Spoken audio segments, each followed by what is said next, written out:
Hello good morning friends, मैं विक्रम अग्रवाल आपका D life digital education में हार्दिक स्वागत करता हूं। बच्चों, मेरी तरफ से आपको खुशी भरा नमस्कार।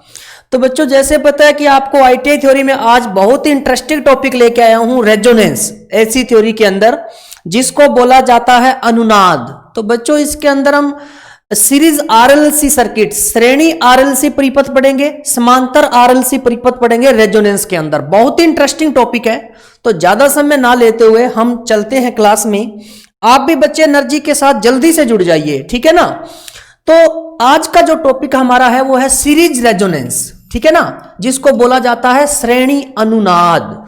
तो बच्चों, सबसे पहले अगर हम सीरीज आरएलसी सर्किट पढ़ रहे हैं आज हम, तो सीरीज आरएलसी सर्किट में अगर मैं यहां पर डायग्राम की बात करूं तो कैसे बनेगा बच्चों, देखिए आर एल सी, ये मैंने बना लिया आरएलसी सर्किट, ठीक है ना। और यहां पर अगर मैं बात करता हूं तो टोटल वोल्टेज दे देता हूं V। कौन सी वोल्टेज? V। और यहां पर ये क्या है बच्चों? R, ये क्या है? L, और ये क्या है? C। तो बच्चों, एक बात बताओ मेरे को, R के अक्रॉस जो आपका वोल्टेज होगा वो कौन सा होगा? VR। और L के अक्रॉस होगा वो कौन सा होगा? VL। और C के जो क्रॉस होगा वो कौन सा होगा? VC। सिंपल सी बात है कि R के जो क्रॉस होगा वो कौन सा होगा? VR। और L के जो क्रॉस होगा वो कौन सा होगा? VL। और C के क्रॉस जो होगा वो होगा VC। तो इस तरीके से हमने RLC जब तीनों एलिमेंट को श्रेणी क्रम में संयोजित कर दिया तो उसको हम बोलते हैं सीरीज RLC सर्किट। तो इसको हम क्या बोलेंगे? सीरीज RLC सर्किट, ठीक है ना। क्या बोलेंगे? सीरीज आरएलसी सर्किट, जिसको बोला जाता है श्रेणी आरएलसी परिपथ। तो बच्चों, सबसे पहले अगर मैं इसके अंदर देखता हूं तो आपके सामने है, देखिए, अगर मैं कहूं VR, VL और VC, इन तीनों का वेक्टर सम जोड़ दूं तो मेरे पास टोटल वोल्टेज V आ जाएगी, क्योंकि श्रेणी में वोल्टेज जुड़ जाती है। तो बच्चों, यहां पर मैंने क्या लिखा? V बराबर VR plus VL plus VC। एक बात मैं आपको बताता हूं, आपको ये डेरिवेशन देख के आपको घबराना नहीं है, बहुत ही सिंपल चीज है। आपको वेक्टर सम, आल्टा की टर्म नहीं समझ में आती, कोई बात नहीं है, मैं आराम से समझाऊंगा आपको बिल्कुल जीरो से। बच्चों, इतना तो पता है ना कि आपको श्रेणी में वोल्टेज जुड़ जाती है, तो मैं ये कह सकता हूं VR, VL और VC, इन तीनों का वेक्टर सम जोड़ूंगा तो टोटल वोल्टेज V आ जाएगा। तो V बराबर VR plus VL plus VC, इतना पता चल गया ना। अब हम एसी थ्योरी पढ़ रहे हैं तो इतना तो आपको भी पता है बच्चों कि R जो है वो तो DC और AC में R ही रहता है। L जो है उसको हम क्या लिखते हैं? एक बात बताइए, XL जो होता है उसको हम क्या लिखते हैं? 2 पाई FL। मतलब ऐसा कह सकता हूं कि XL जो है वो L का रिएक्टेंस है, इंडक्टर का। जैसे रेजिस्टेंस का R है तो इसका क्या होगा? XL। और बच्चों, XL जो है वो L के क्या है? समानुपाती है ना। तो हम क्या करेंगे? आल्टा की टर्म में इसको क्या लिखेंगे? Ultra XL। कोई दिक्कत? कोई दिक्कत नहीं होनी चाहिए, क्योंकि बच्चों L का भी तो कुछ ना कुछ प्रतिरोध होगा, तो वो होगा XL। इसी तरीके से C का क्या होगा? XC, है ना। परंतु आपको पता है कि XC बराबर होता है 1/2 पाई FC। 1/2 पाई FC होता है। तो बच्चों, यहां से C है वो XC का क्या है? विलोमानुपाती। तो इसको हम क्या लिखते हैं? 1/आल्टा ओमेगा C, है ना, 1/आल्टा ओमेगा C। और अगर मैं ऊपर लिखना चाहता हूं तो माइनस का क्या लिख दूंगा? Ultra omega C। अब देखिए, आपको सिर्फ इतना ध्यान देना है कि R का तो R हो जाएगा प्रतिरोध, और L का क्या हो जाएगा? तो आपने लिखा आल्टा XL, और इसका क्या लिखा? और माइनस अल्टा XC। बस इतनी सी कहानी है और कुछ भी नहीं है। अब माइनस, आपने माइनस क्यों लिखा? क्योंकि बच्चों XC बराबर 1/2 पाई FC होता है, तो C के क्या है? विलोमानुपाती। तो 1/आल्टा ओमेगा C, और ऊपर लेके जाएंगे तो माइनस आल्टा ओमेगा C। तो बच्चों, मैंने वहां पर उसका रिएक्टेंस लिख दिया। अब क्या करना है? देखिए, आराम से, बिल्कुल आराम से चलेंगे। अब इतना पता चल गया ना। तो बच्चों, अगर मैं यहां से बात करूं करंट की, तो करंट क्या होता है? I बराबर V बटा R होता है, या V बराबर होता है IR। V बराबर क्या होता है IR। अब मैं तीनों का V लिखना चाहता हूं, तो बच्चों एक बात बताओ, इसका जो होगा वो क्या होगा, IR होगा कि नहीं होगा। VR बराबर I इंटू आर, तो यहां पर I तो देखो सेम रहना है सीरीज के अंदर, तो I इंटू आर, ठीक है ना।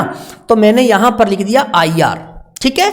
अब बच्चों यहां पर VL की बात आती है, होगा तो इसमें भी IR ही, I तो I है ही है, और इसका R क्या होगा, VL का R, तो ये होगा अल्टा एक्सएल।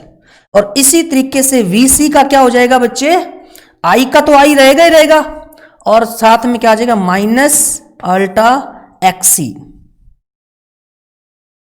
ये इसका रिएक्टेंस हो गया। तो यही चीज देखो, V बराबर VR की जगह IR लिख दिया, इसकी जगह I अल्टा एक्सएल और इसका माइनस I अल्टा XC, जो मैंने आपको एक एक टर्म बताया है। तो बच्चों आपको पता है कि L का जो रिएक्टेंस होता है वो XL होता है, और C का जो रिएक्टेंस होता है वो XC होता है। वो नीचे होता है इसलिए ऊपर ले जाने के लिए माइनस लगता है, और वैसे भी आपको पता है कि इस केस के अंदर करंट जो है वो क्या करता है, लैग करता है। तो बच्चों यहां पर अल्टा एक्सएल अल्टा XC ये आपने नोट कर लिया ना। अब बच्चों देखिए मैंने क्या किया, इसमें से I कॉमन ले लिया, I इसमें भी था, I इसमें भी था, I इसमें भी था, I कॉमन ले लिया ना, तो I इसके नीचे आ गया। बच्चों कुछ नहीं है, बिल्कुल सिंपल चीज है। यहां से अगर आप I कॉमन लोगे तो I इसके नीचे आ गया, बचा क्या, R प्लस अल्टा, अल्टा कॉमन ले लिया, XL माइनस XC। अब ये चीज आपको नहीं समझ में आई है तो मैं आपको थोड़ा सा और करके बता देता हूं कि कैसे कॉमन लिया है। देखिए अगर मैं यहां से बात करता हूं तो V बराबर आपके पास क्या है, IR plus I अल्टा XL minus I अल्टा XC, यही है ना। अब बच्चों यहां से V बराबर अगर मैं I कॉमन लेता हूं तो I कॉमन लेने के बाद आपके पास क्या बचता है, R plus iota XL minus iota XC, यही बचेगा ना। अब बच्चों यहां से VI मैं इसके नीचे ले गया, बराबर में ये बच गया, तो R प्लस अगर मैं यहां से अल्टा कॉमन लेता हूं तो XL माइनस XC। अब यहां से देखिए V बटा I R plus iota XL minus XC, और V बटा I क्या होता है बच्चों, Z, तो Z बराबर क्या आ जाएगा, R plus iota XL minus XC। बच्चों V बटा I क्या होता है, R, परंतु AC थ्योरी के अंदर V बटा I क्या होता है, Z, जिसको प्रतिबाधा या इंपीडेंस कहते हैं, ठीक है ना। तो Z बराबर आ गया बच्चों R plus iota bracket XL minus XC। अब क्या कह रहा है, ये रेजोनेंस कंडीशन है, एट ओमेगा बराबर ओमेगा नोट।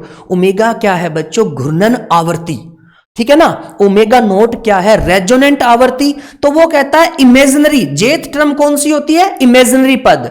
इमेजिनरी पद कौन सा, जिसके साथ अल्टा लगा है, वो क्या हो जाता है, 0।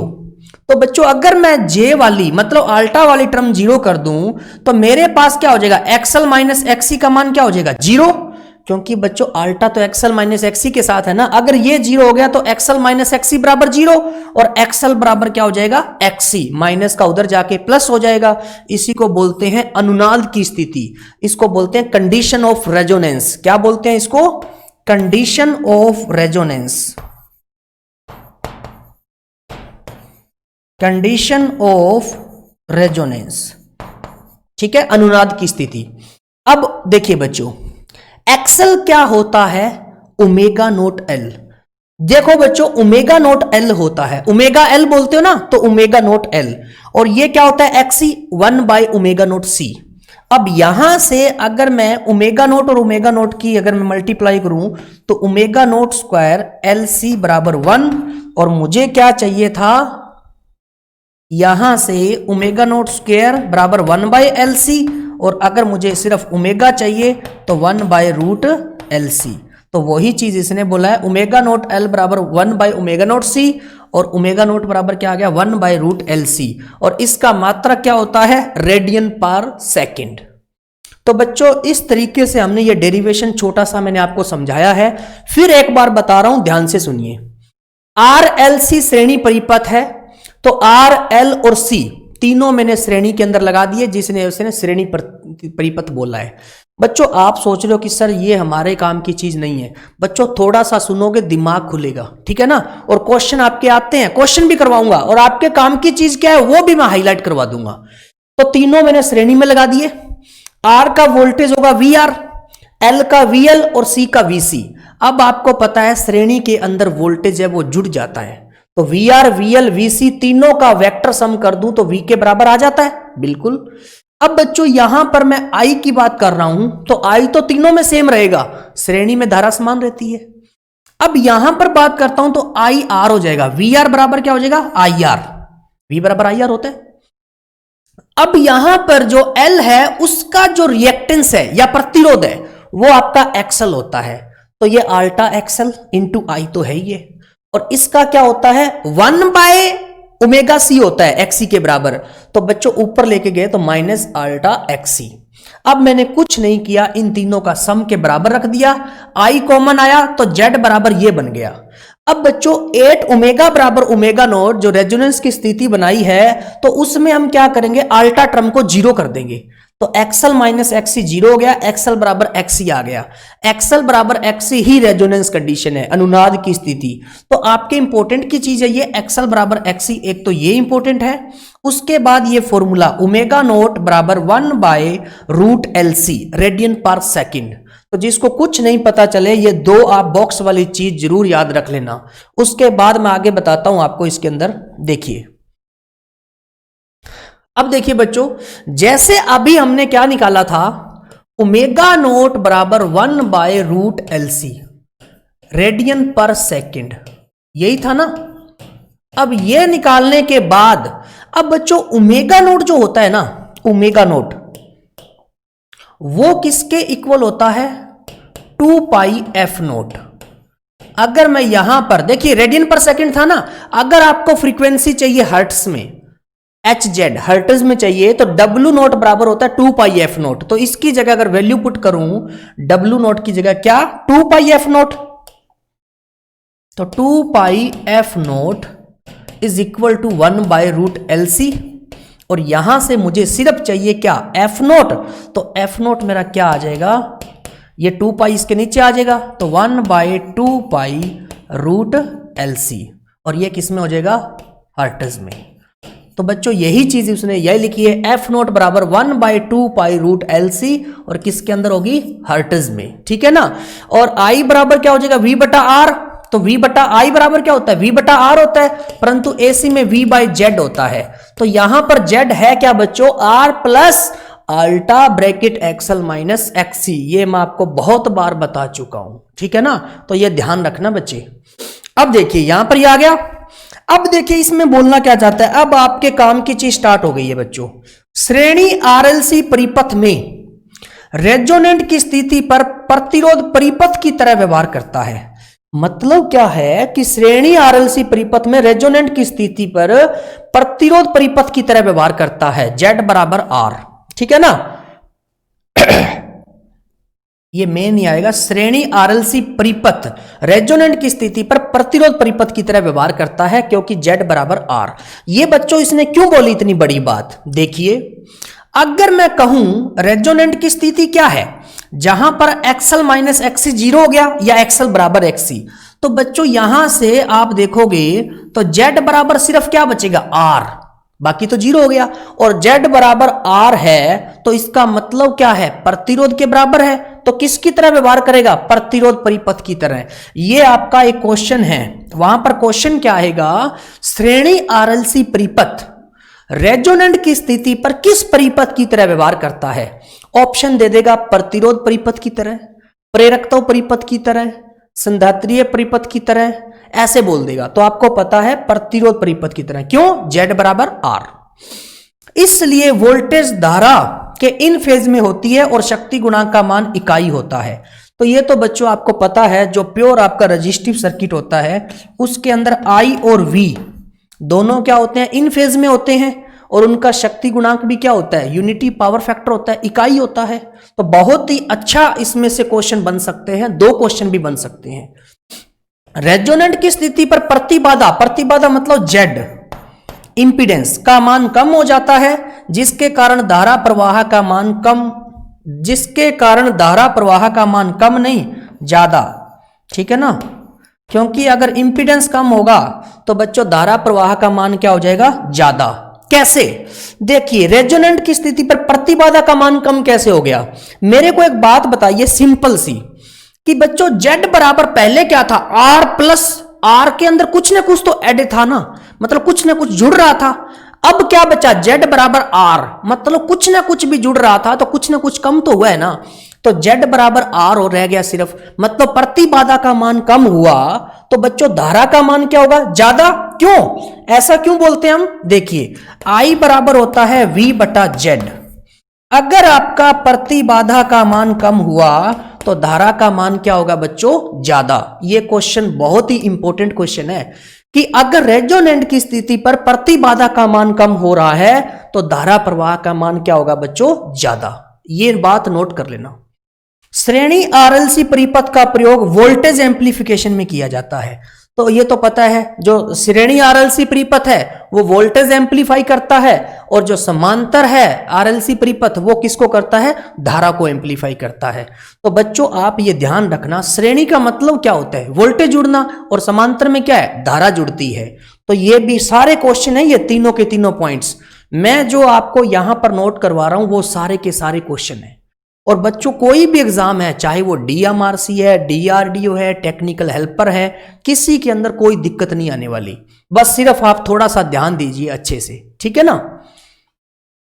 नेक्स्ट, अब देखिए बच्चों यहां पर कि जब ओमेगा बराबर ओमेगा नोट होगा तो इस स्थिति पर एक्सएल बराबर एक्सी आपने देखा ही था, यानी इंडक्टिव रिएक्टेंस का मान कैपेसिटिव रिएक्टेंस के बराबर हो जाता है और शक्ति गुणांक इकाई होता है। तो बच्चों आपको पता है कि रेजोनेंट स्थिति है ये ओमेगा बराबर ओमेगा नोट, तो वहां पर क्या है, एक्सएल बराबर एक्सी हो रहा था ना, और दोनों बराबर हो रहे थे तो Z बराबर R आ रहा था, और Z बराबर R होता है तो शक्ति गुणांक क्या होता है, इकाई, और परिपथ किसकी तरह व्यवहार करता है, रजिस्टिव सर्किट की तरह व्यवहार करता है। वही चीज दोबारा आ गई, परंतु ये आपका बहुत अच्छा पॉइंट है, इसको आप नोट कर लेना कॉपी पे।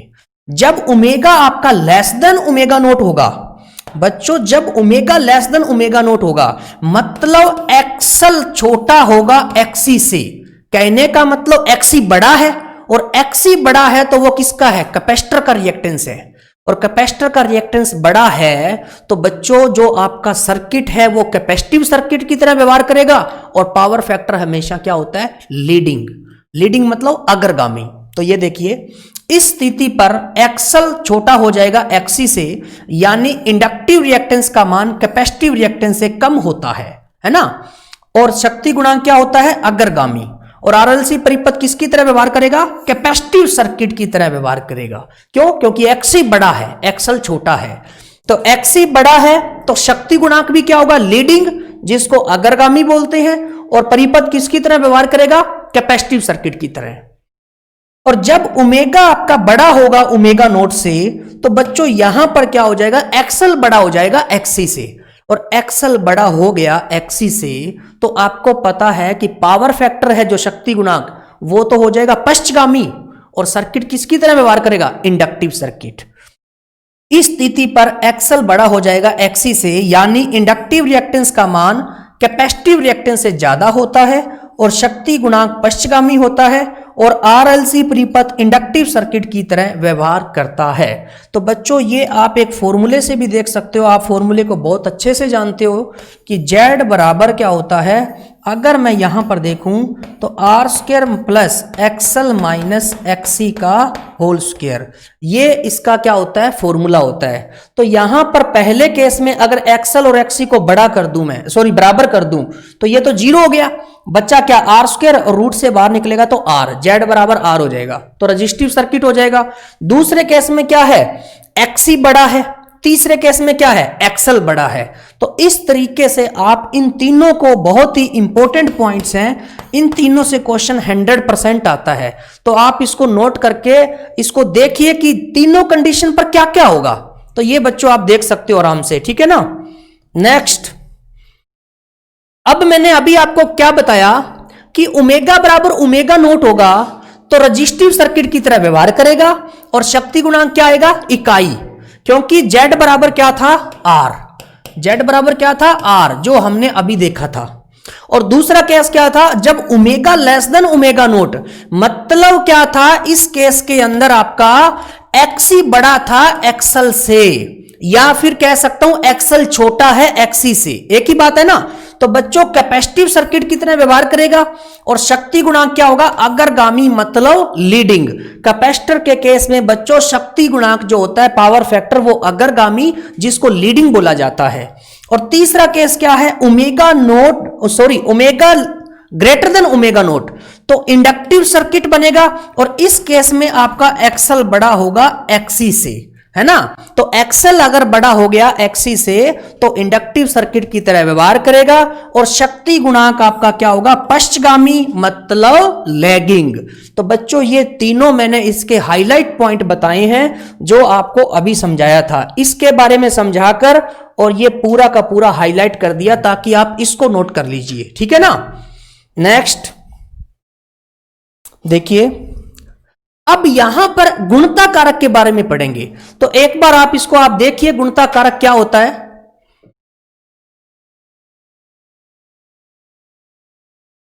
हाँ जी, तो गुणता कारक क्या होता है, गुणता कारक आपको नाम से पता चल रहा है कि क्वालिटी फैक्टर, मतलब क्या है क्वालिटी बताना, उसकी गुणता क्या है, गुणवत्ता। तो बच्चों क्वालिटी फैक्टर, अगर सीरीज रेजोनेंस की बात हो रही है, रेजोनेंस का मतलब ही आवृत्ति होता है, फ्रीक्वेंसी। तो बच्चों क्या है, गुणता कारक RLC परिपथ में वह कारक है जो परिपथ की गुणता को बताता है, किसकी, परिपथ की गुणता को बताता है, और जो परिपथ में आवश्यक आवृत्ति है उसको पास करता है और अनावश्यक आवृत्ति को हटाता है। तो बच्चों इसको इंग्लिश में क्या कहते हैं, जो हमारे काम की फ्रीक्वेंसी है, जो यूजफुल है उसको पास करता है और बाकी जो अनावश्यक है उनको रिजेक्ट कर देता है। जो फ्रीक्वेंसी हमारे काम की नहीं है उसको क्या कर देता है, रिजेक्ट कर देता है, ठीक है ना। तो इसको क्या बोलते हैं, गुणता कारक। तो इसका फॉर्मूला क्या होता है बच्चों, Q बराबर omega naught divide del omega. तो बच्चों यहां पर Q गुणता कारक है और जो आपका ओमेगा नोट है वो क्या है, रेजोनेंट आवृत्ति, और जो डेल ओमेगा है वो है बैंडविड्थ। ये ध्यान रखना कि डेल ओमेगा क्या है, बैंडविड्थ।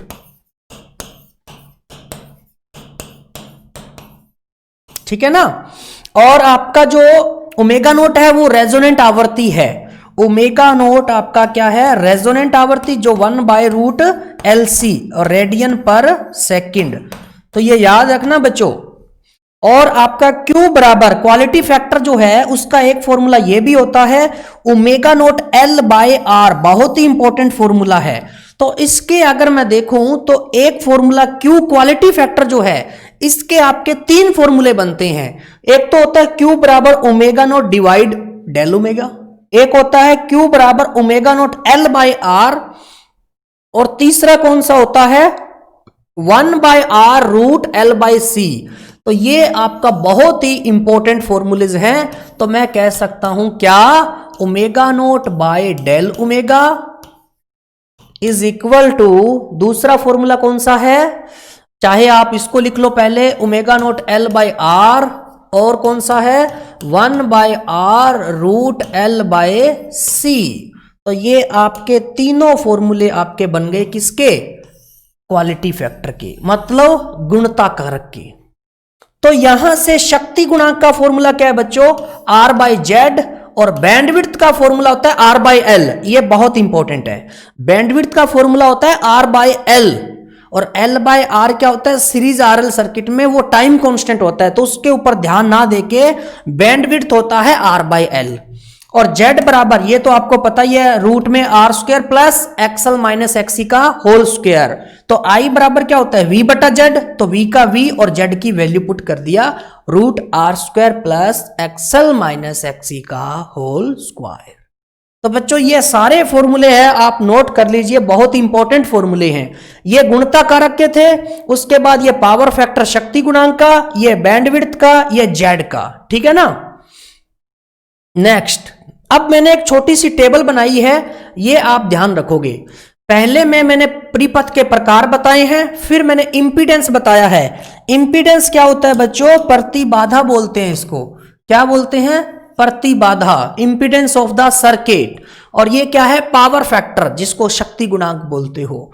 तो बच्चों सबसे पहले अगर मैं बात करता हूं यहां पर शुद्ध प्रतिरोध परिपथ, मतलब प्योर रेजिस्टिव सर्किट, तो उसमें इंपीडेंस क्या होता है? आर, और पावर फैक्टर तो आपको पता है इकाई या फिर 1, इकाई कह दो, यूनिटी कह दो, 1 कह दो, एक ही बात है।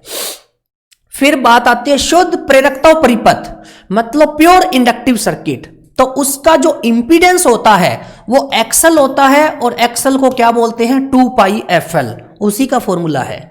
उसका क्या होता है बच्चों? पश्चगामी, मतलब लैगिंग, लैगिंग भी बोल सकते हैं।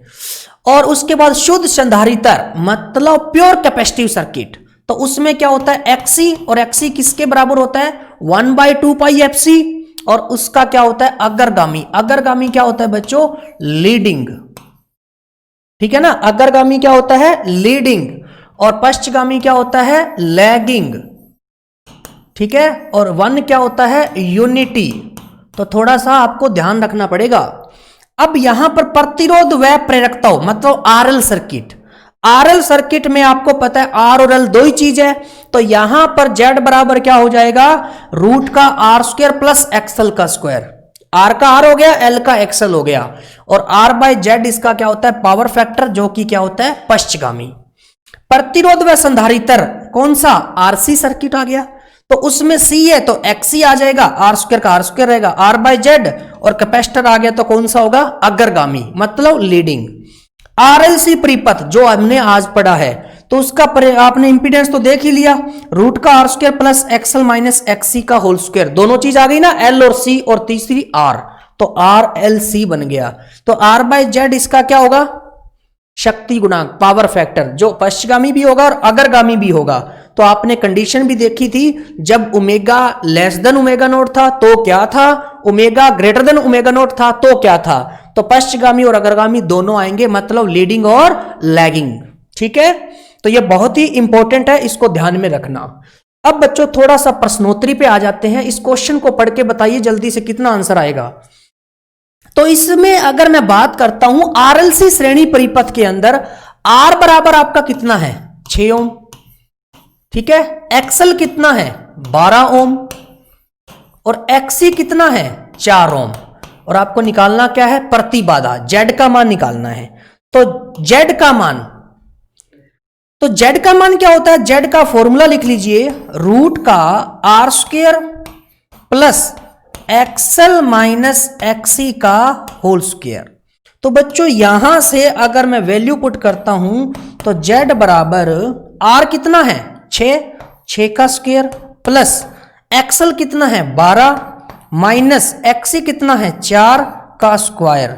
अब अगर मैं इसको सोल्व करता हूं तो मेरे पास कितना आता है? देखिए, Z बराबर 6 का स्क्वायर होता है 36, 12 में से 4 गए 8, और 8 का स्क्वायर कितना होता है? 64। तो Z बराबर कितना आ गया? 36 और 64 कितना होता है? 100। तो रूट के अंदर 100 है, तो अगर मैं रूट से बाहर निकलूंगा तो कितना आएगा? 10। और यूनिट क्या होती है इंपीडेंस की? ओम। तो Z बराबर 10 ओम आपका क्या आ जाएगा? आंसर। सिर्फ और सिर्फ आपको पता होना चाहिए कि Z बराबर फॉर्मूला क्या होता है? Root R² plus XL minus XC का होल स्क्वायर।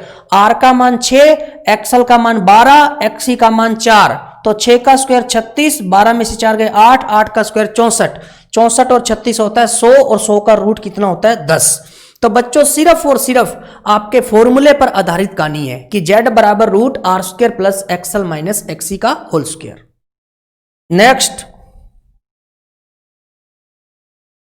अब यहां पर RLC परिपथ में VR 3 वोल्ट है, VL 9 है, VC 5 है। तो सप्लाई वोल्टेज का मान पूछा है। बच्चों एक आपको पता है इस तरीके से R, L और C, ये आपका क्या था? परिपथ, और ये क्या थी? V, ठीक है ना। अब मैं यहां से अगर बात करता हूं तो VR जो है वो 3 वोल्ट है। कितनी है? 3 वोल्ट। और VL जो है वो कितनी है? 9 वोल्ट। और VC जो है वो कितनी है? 5 वोल्ट, ठीक है ना। और आपको ये तो पता ही है कि ये क्या है R, ये क्या है L और ये क्या है C।